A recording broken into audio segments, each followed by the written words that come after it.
patient safety problem is huge. It exists everywhere. A study in the United States suggests that medical errors kill more people each year than do road traffic accidents, workplace accidents, and AIDS. Delivering Patient Safety is a multimedia resource for healthcare professionals who have the responsibility of removing the causes of error before there is harm to the patient. So I don't think there's any question it's a serious problem. We estimate in the United States at least 1 million preventable injuries a year, about 100,000 preventable deaths a year. Two like-sounding vaccine products, Repivax and Rivaxis, have been mistaken for one another, and 93 children in a school were given the wrong vaccine. Why would we have error rates at that rate in systems that were ostensibly there to treat sick patients? Healthcare can be 10 times, 100 times safer than it is today. We don't have to be killing and harming patients the way we are. Delivering Patient Safety presents the experience of international experts and individuals with frontline responsibilities. Patient safety is at the crux of all that nursing does. It's about creating a safe place for patients to heal. That means a safe environment. Quality of patient care is probably the most important element of healthcare provision, and safety is at the very heart of quality. The series also draws on a world of proven principles and working experience in other professions who must manage major hazards as part of daily life. Delivering Patient Safety is designed for easy use by the non-specialist. There are broadcast standard DVD programs, each with their own supporting material. There's a user's guide, a manual of error management materials, and a set of international case histories. The package is designed for use throughout the system, in individual awareness groups, among specialist teams, in staff training sessions, in system-wide management briefings, and in other ways matched to local priorities and local resources. The first program is called Facing the Facts. Safety is something that has to be managed, that has to be planned for, that has to be trained for, just like any other medical activity. For so long, we have accepted levels of harm that are so far exceed what any other industry has accepted as normal. People having nightmares about the hospitals, being unable to go near a hospital, the deaths, all of these kind of things. That's what patient safety is really about. The original scan had texture, it had shape, it looked like a brain to me. The new scan was like looking at static on a television. And in consultation with the staff over the next couple of days, I made the decision to switch a life support off, and Elaine died 13 days after the original attempted operation. We need to decide to be safe. We need to understand that the defect rates we have today are neither acceptable nor inevitable. What is it that doctors and nurses and clinical teams can start doing tomorrow to improve the situation? I'm going to tell you something that I suspect no one else on the staff of this medical school has ever told you. Perhaps the most important thing that you are ever going to learn here.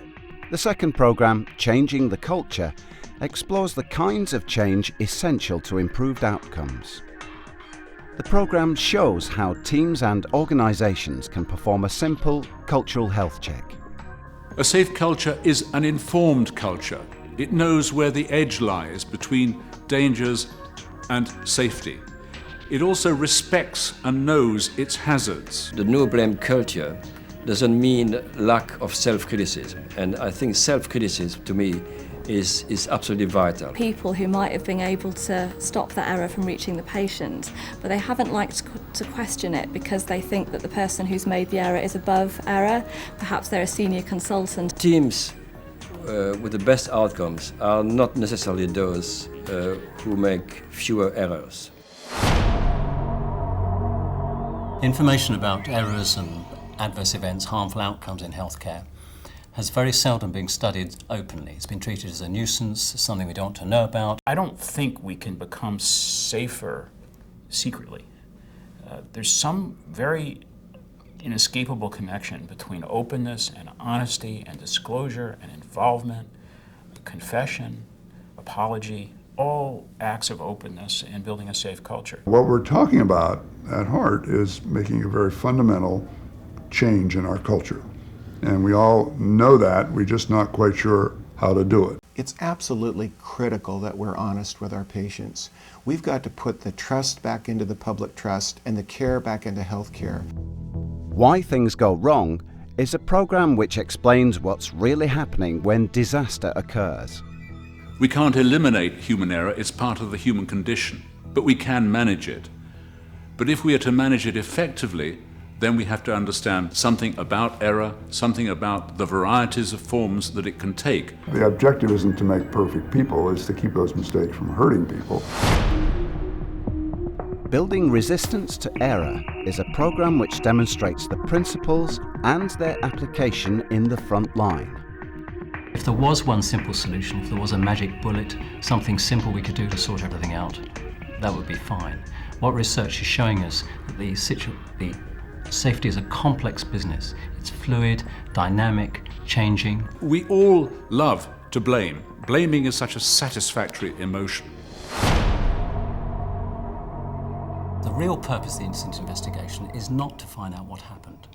It's to reflect on what the incident tells you about the system in which you're working. It's not lost on any of us that you go into a grocery store and buy your Rice Krispies, and before you know it, it's barcoded, inventoried, your bank has been docked, and why can't we do that in hospitals? Why should we be so far behind? Serious medication errors were reduced by 55%.